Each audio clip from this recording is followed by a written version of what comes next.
tenemos que hablar en esta ocasión de una figura que se viene abriendo paso de manera muy firme en los últimos años y que tiene que ver con la posibilidad de pedir el desalojo anticipado, tanto en los procesos civiles como en los procesos penales.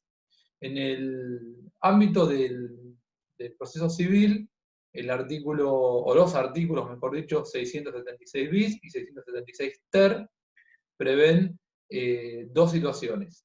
En el caso del 676 bis, establece que luego de trabada la litis, ¿sí? Es decir, debe estar comprobado en el expediente que hubo demanda y contestación de demanda, el actor puede pedir el desalojo anticipado contra el tenedor precario o intruso, así lo dispone el código, si su derecho fuere verosímil, ¿sí?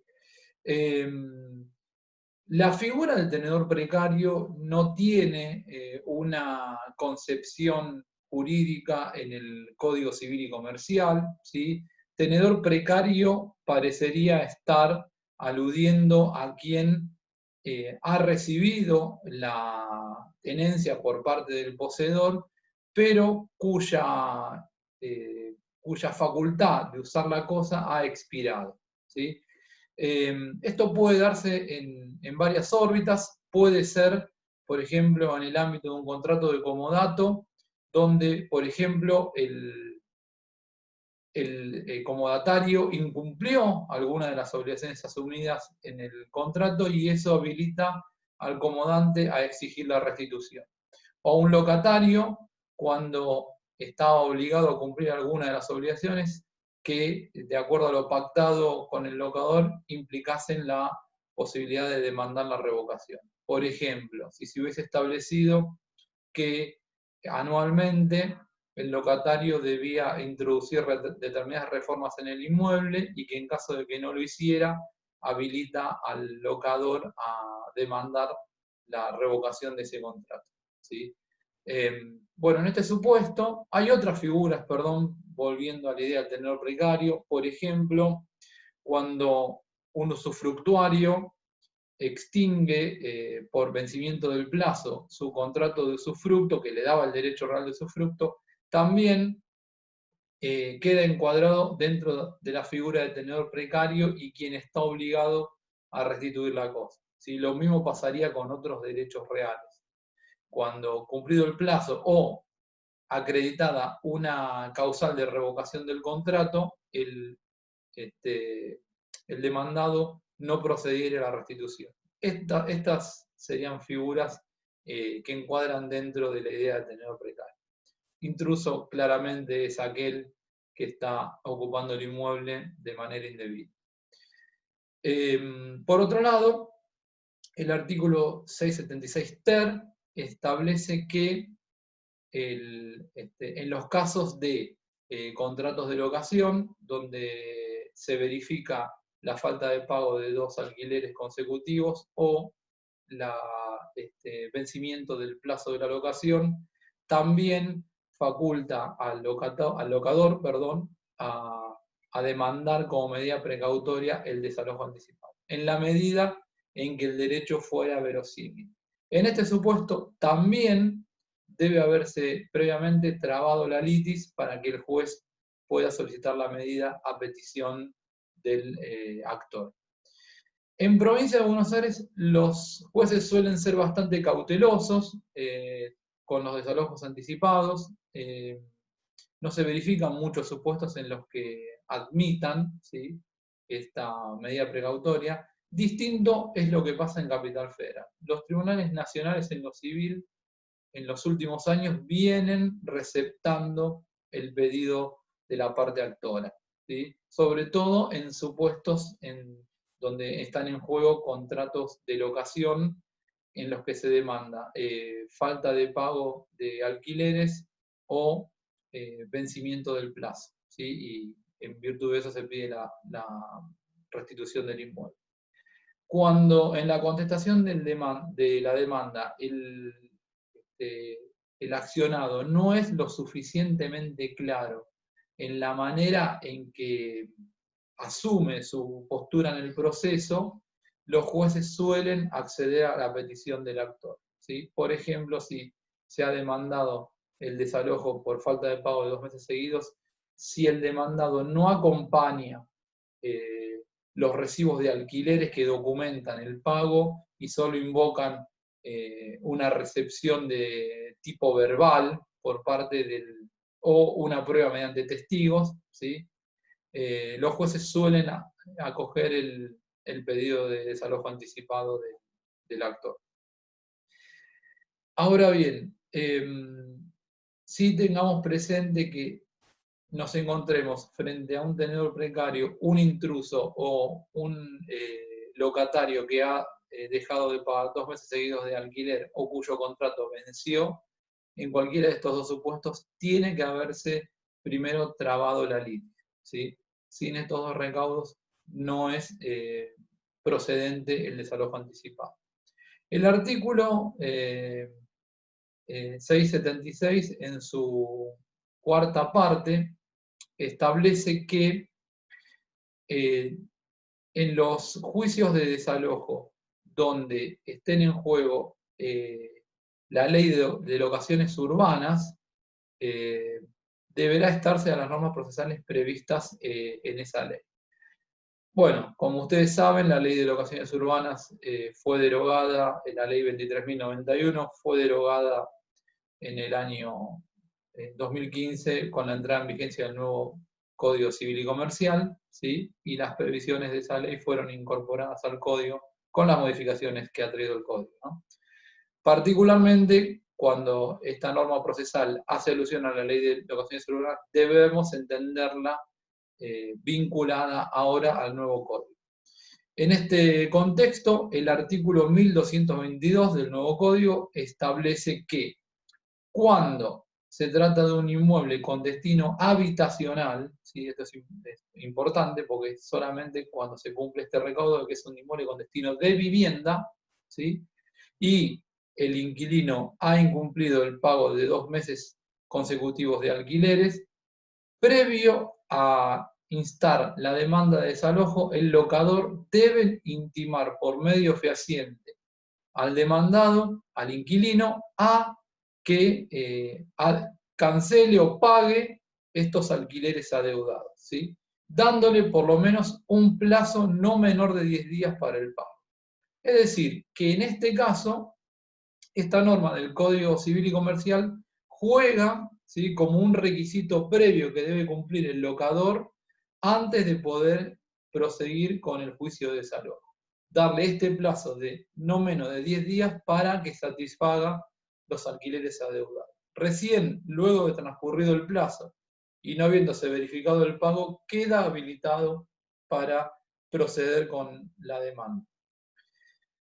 Por otro lado, yo les decía que tenemos un supuesto de desalojo anticipado previsto en el ordenamiento procesal penal. Esto es una figura que particularmente aparece en el artículo 231 bis del Código Procesal Penal de la Provincia de Buenos Aires, ¿sí? Este texto legal dispone que, a pedido del fiscal, del particular damnificado o de la víctima, el juez puede ordenar la entrega anticipada o provisoria de la posesión o la tenencia al damnificado, ¿sí? El código le fija dos reglas muy acotadas, es decir, muy laxas. Una tiene que ver con acreditar la verosimilitud del derecho y, por otro lado, que puede exigirle, ¿sí?, es optativo para el juez, puede exigirle una caución, ¿sí? A diferencia de lo que pasa en el ordenamiento civil, donde estos artículos que nosotros citamos, el 676 bis y ter, exigen que el actor que pide como medida precautoria el desalojo anticipado dé una caución real, como un requisito sine qua non. En el ámbito penal no es así. El artículo 231 bis solo le da esa facultad, mejor dicho, lo prevé solo como una facultad del juez exigir o no la caución, ¿sí? Y ni siquiera habla de qué tipo de caución, o sea que eventualmente hasta podría ser una caución curatoria, ¿sí? Es una norma, la del Código Procesal Penal, que genera mucha controversia, ¿sí? Y que puede, digamos, puede llevar a abusos incluso dentro del proceso. Entre otras cosas porque la propia preceptiva dispone que el desalojo puede disponerse incluso antes de la declaración del imputado prevista en el artículo 308 del Código Procesal, que es cuando en verdad el imputado ejerce su derecho de defensa. Por otro lado, ¿sí? Considerando que los procesos penales tienen su propia lógica en materia probatoria, ¿sí? Acá también empieza a jugar una cuestión que tiene que ver con el análisis de la prueba que puede hacer el juez en lo penal, ¿sí? Ya sabemos que desde el punto de vista del derecho civil y en particular de los derechos reales, donde tenemos las relaciones de poder y demás, está en general mal considerada la prueba de testigos como una prueba que permita acreditar, ¿sí? La relación de poder con la cosa. Con lo cual, en un proceso civil, el actor debe probar de manera fehaciente y documentada, ¿sí? La relación de poder que tiene con la cosa y que lo habilita a instar la acción, o eventualmente la facultad que tiene de exigir la restitución, lo cual, si bien puede aportar como prueba un testigo, ya sabemos que resulta fundamental acreditar con otros medios probatorios mucho más concluyentes, ¿sí? Como podría ser documental, el contrato suscripto por escrito con el demandado, ¿sí? Este tipo de pruebas. En el proceso penal, obviamente, las normas en materia de derecho civil y de derechos reales tienen su impronta, pero el juez no está obligado a seguir esos criterios. Por lo cual, la previsión del artículo 231 bis del Código Procesal Penal de la provincia es una norma que genera cierto recelo. Es así que se han visto procesos en los cuales los jueces han dispuesto como medida precautoria el desalojo, ¿sí? Basándose únicamente en la declaración de testigos aportados por quien invoca ser la víctima, ¿sí? Cuando quizás luego el imputado acompaña prueba más que concluyente de que era él en verdad quien estaba en la posesión del inmueble y que, digamos, la prueba, la escueta prueba rendida por la víctima era insuficiente para acreditar una relación de poder. Por otro lado, también, digamos, es muy perjudicial para el imputado que el juez pueda disponer la medida precautoria incluso antes de que el juez pueda oírlo, ¿sí? Y, digamos, en definitiva, comprobar cuáles son los elementos de defensa que tiene el imputado para justificar o no la relación de poder que tenía con la cosa. Incluso se han visto situaciones en las que los jueces disponen el desalojo como medida, los jueces penales, ¿no? El desalojo como prueba, como medida anticipada, aún sin notificarle al imputado los derechos previstos en el artículo 60 del Código Procesal Penal, ¿sí? Con lo cual, ni siquiera, el artículo 60 ustedes saben que es aquella norma que establece que debe notificarse al imputado el inicio de las actuaciones, que tiene derecho a formular descargos, a producir prueba, a designar un letrado defensor, ¿sí? Es decir, todo aquello que haga digamos, al efectivo contralor que pueda tener del proceso.